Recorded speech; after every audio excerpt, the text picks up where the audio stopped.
ఈరోజు మనము వంకాయ పచ్చిపులుసు చేసుకుందాం అండి. పచ్చిమిరపకాయలు వేసి వంకాయ పచ్చిపులుసు చేసుకుందాం. ఇప్పుడు మనము కత్తితో ఇలా ఘాట్లు పెట్టాలండి. ఘాట్లు పెట్టి కాల్చుకోవాలి, ఆయిల్ రాసి. ఇవ్వండి నేను ఘాట్లు పెడుతున్నాను చూడండి. 4 ఘాట్లు పెట్టాలండి మనం. ఇవ్వండి మరి కాయ ఇడిపోయేలా పెట్టకూడదు. ఇంకోండి ఇలా చూడండి ఘాట్లు పెట్టాను కదా. ఇప్పుడు ఇందులో మనం కొంచెం ఆయిల్ రాసుకొని పెట్టుకోవాలి. ఇంకోండి ఇలా ఘాట్లు పెట్టాం కదా. ఇప్పుడు నేను ఆయిల్ రాస్తున్నానండి. ఆయిల్ ఈ లోపల కూడా మనం పెట్టాలి, అలాగైతే బాగా ఉడుకుతుంది. చూడండి నేను బ్రష్ తో పెడుతున్నాను. ఇంకోండి ఇలా ఆయిల్ మొత్తం పూసేవాలి. కాయకి కూడా ఇలా మొత్తం పూసేసుకొని మనము గ్రిల్స్ మీద లాగా ఉండి దాని మీద పెట్టి మనం కాల్చుకోవాలండి. చూడండి మొత్తం పూసేసాం కదా. ఈ పచ్చిమిరపకాయలు కూడా సేమ్ వంకాయ ఎలా ఘాట్లు పెట్టామో పచ్చిమిరపకాయ కూడా పేలకంట ఉంటది కాబట్టి చిన్నది ఇలా ఘాటు పెట్టాలండి. చూడండి ఇలాగా కాయ తోలకంట ఉంటది. ఇలా ఘాట్లు పెట్టి దీనికి కూడా సేమ్ ఆయిల్ రాసి మనము కాల్చుకోవాలి. ఇది కూడా ఇప్పుడు దీనికి నేను ఆయిల్ రాస్తున్నానండి. చూడండి మొత్తానికి ఆయిల్ పూసేసుకొని పెట్టేసి కాల్చేసుకుందాం. ఇవ్వండి పూసేసాం కదా. ఇప్పుడు ఈ మనం కాల్చేసుకుందాం. ఇప్పుడు ఇది మనం వేడెక్కిలా స్టవ్ వెలిగించుకుందాం అండి. ఇవ్వండి సిమ్ లోనే పెట్టాలండి, ఆయిల్లో పెట్టకూడదు. చూడండి ఇంకో వంకాయ పెడుతున్నాను నేను. ఇవ్వండి పచ్చిమిరపకాయలు కూడా పెట్టేసుకుందాం. సన్న శాఖ మీద కాల్చాలండి ఇది. ఇవ్వండి ఇలా పెట్టేసుకొని కాల్చుకుందాం. 3 పచ్చిమిరపకాయలు తీసుకున్నానండి నేను. ఒక వంకాయ తీసుకున్నాను పచ్చిపులుసుకి. ఆయిల్ పెట్టాం కాబట్టి ఇలా తిప్పుతా ఉండాలండి. మనము తిప్పుతా ఉంటే బాగా కాలుతాయి. ఇవ్వండి పచ్చిమిరకాయలు మనం ఇలాగా తిప్పుతా కాల్చుకోవాలండి. ఇలా తిప్పుతా కాలిస్తే మొత్తం కాలుతుంది. చూడండి ఇలా తిప్పాలి. ఈ పక్క కాలింది కదా, ఇప్పుడు ఈ పక్క కాలేదు కదా, మనం ఇలా తిప్పి పెడదామండి. సేమ్ అన్ని మనం అలాగే కాల్చుకోవాలి. చూడండి చివరి కాలపోతే ఇలా పట్టుకొని కాల్చుకోవాలి. మొత్తం కాలాలండి ఇలాగా. చూడండి పచ్చిమిరకాయలు కాలిపోయాయి. ఇలా కాలితే చాలు. ఇప్పుడు ఇది తీసేస్తున్నానండి నేను ప్లేట్లోకి. పచ్చిమిరకాయలు కాలిపోయాయి కాబట్టి తీసేస్తున్నాను. ఇవ్వండి 3 కూడా కాలిపోయాయి. కాల్చేసుకున్నాం కదా, ఇది తీసి పక్కన పెట్టేద్దాం. వంకాయ కొంచెం కాలాలి. ఇంకా ఈ వంకాయ కూడా మనం ఇలా తిప్పుకుంటా కాల్చుకుందామండి. అలాగైతే బాగా కాలుతుంది. ఇంకండి వంకాయ కూడా కాలిపోయింది చూడండి. ఇలా కాలితే చాలండి. చూడండి మొత్తం కాలిపోయింది.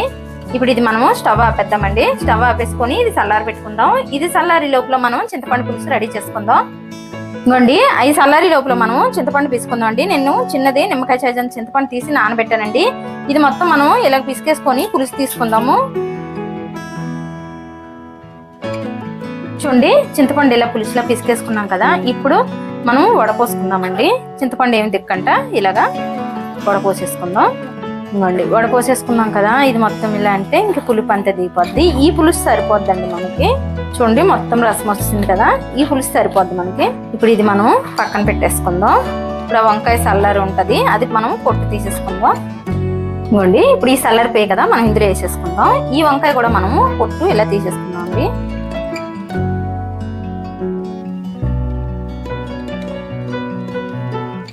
చూడండి వంకాయ కూడా మొత్తం ఇలా మనం దీని మీద ఉన్న పొట్టు మొత్తం తీసేసుకున్నాం కదా. ఇప్పుడు ఈ కాడ కూడా మనం తీసేసుకుందాం.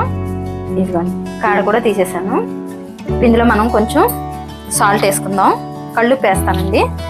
కళ్ళుప్పు వేస్తున్నాను. కొంచెం జీలకర్ర కూడా వేస్తున్నాను. అన్ని కలిపి పట్టిందండి. ధనియాలు, జీలకర్ర, మెంతులు అన్ని కలిపి పట్టిన పొడి అది. అలాగే కొంచెం చిటికెడు పసుపు కూడా వేసుకుందాం. ఒక ఉల్లిపాయ కట్ చేస్తానండి ముక్కలు, అవి కూడా వేసేస్తున్నాను. ఇవ్వండి మొత్తం కొంచెం పచ్చి వెల్లుల్లిపాయలు 4 వెల్లుల్లిపాయలు రంజల్లా కొట్టానండి, అది కూడా వేసేస్తున్నాను నేను. వేసేసి కొంచెం కొత్తిమీర అది కూడా వేసేస్తాను. ఇవ్వండి వేసేసుకున్నాం కదా. ఇప్పుడు ఇది మొత్తం మనము వంకాయ, ఈ పచ్చిమిరపకాయలు ఇవన్నీ ఇలా పిసికేసుకోవాలి. ఈ వంకాయ, ఈ ఉల్లిపాయ, ఈ పచ్చిమిరపకాయలు మనం కొత్తిమీర, ఉప్పు అన్నీ వేసాం కదండి, ఇలా కలిపేసుకోవాలి. చూడండి వంకాయ ఎక్కడ కనపడలేదు, పచ్చిమిరపకాయ కూడా మొత్తం ఉడికిపోయింది. చూడండి ఇలా పిసికేసుకుంటే సరిపోతుంది. చూడండి మనం మొత్తం ఇలాగా పిసికేసుకోవాలి. చూడండి ఎంత బాగా అయిపోయిందో. ఇప్పుడు ఇందులో మనము ఇందాక తీసి పెట్టుకున్నాం కదండి చింతపులుసు, ఆ పులుసు కూడా మనము ఇప్పుడు ఇందులో వేసేసుకుందాం. వేసేసి ఒకసారి మనం మొత్తం ఇలా మిక్స్ చేసేసుకుందాం. చూడండి మొత్తం కలిసిపోయింది కదా. ఇప్పుడు ఇది మనం కొంచెం పోపు వేసుకుందామండి. ఇంకా అయిపోయిందండి ఇది. పోపు వేసుకుందాం. 2 స్పూన్లు ఆయిల్ వేసానండి. ఇప్పుడు మనం పచ్చిపులుసు తాలింపు వేసుకుందాము. ఇంకొన్ని నూనె వేసాను కదా, 4 ఎల్లుల్లిపాయలు అందులో చితకొట్టి పెట్టానండి, అవి కూడా వేసేస్తున్నాను. అలాగే 1 స్పూన్ జీలకర్ర, 1 అర స్పూను ఆవాలు, కొంచెం చిటికుడు మెంతులు. ఇప్పుడు ఇవన్నీ వేసుకున్నాం కదా, మనం ఒకసారి ఇలా తిప్పెట్లాడి ఇలా చేసుకుందామండి. ఇంకోండి ఇలా తిప్పుకుందాం. ఇంకోండి 4 ఎండుమిరపకాయలు తీసుకున్నాను, ఇవి కూడా ఇలా మనము మధ్యలో కట్ చేసేసుకుందాం. ఇంకోండి చేసుకున్నాక కొంచెం ఇలా కలుపుకుందాం. 1 కరివేపాకు కూడా వేసేసుకుందాం. వేసేసుకొని ఇలా కలిపేసుకుందాం అండి. చూడండి పోపు కూడా ఏగిపోయింది కదా.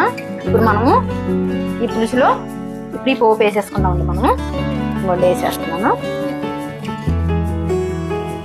అండి. వేసేసుకున్నాం కదండి పచ్చి పులుసు. ఇప్పుడు ఒకసారి మందులో కలిపేసుకుందాం. ఇంతేనండి, పచ్చి పులుసు రెడీ అయిపోయింది. వేడి వేడి అన్నంలో వేసుకొని తింటుంటే మాత్రం చాలా టేస్ట్ ఉంటుందండి, చాలా బాగుంటది. ఈ వంకాయ పచ్చిమిరపకాయ పచ్చి పులుసు ఇలా చేసుకుంటే మాత్రం చాలా బాగుంటదండి. దీనికి మళ్ళీ కాంబినేషన్ ఏం చేసుకోవాలంటే ముద్దపప్పు చేసుకుంటే మాత్రం సూపర్ గా ఉంటదండి. ఈ పచ్చి పులుసు ముద్దపప్పు మాత్రం వేడి వేడి అన్నంలో వేసుకొని తింటుంటే మాత్రం ఎక్సలెంట్ గా ఉంటదండి. టేస్ట్ మాత్రం వదిలిపోద్ది. ఇలా చేసుకుంటే నచ్చితే లైక్ చేయండి, షేర్ చేయండి, కామెంట్ చేయండి, సబ్స్క్రైబ్ చేయండి. కాకపోతే ఒకసారి ట్రై చేయండి. ఈ వంకాయ పచ్చిమిరపకాయ పచ్చి పులుసు ఎలా ఉంటది అన్నది ఒకసారి ట్రై చేయండి. కాకపోతే ఇంకేంటి మనం ఏమి మరిగించమండి, ఇంతేనండి, అయిపోయింది.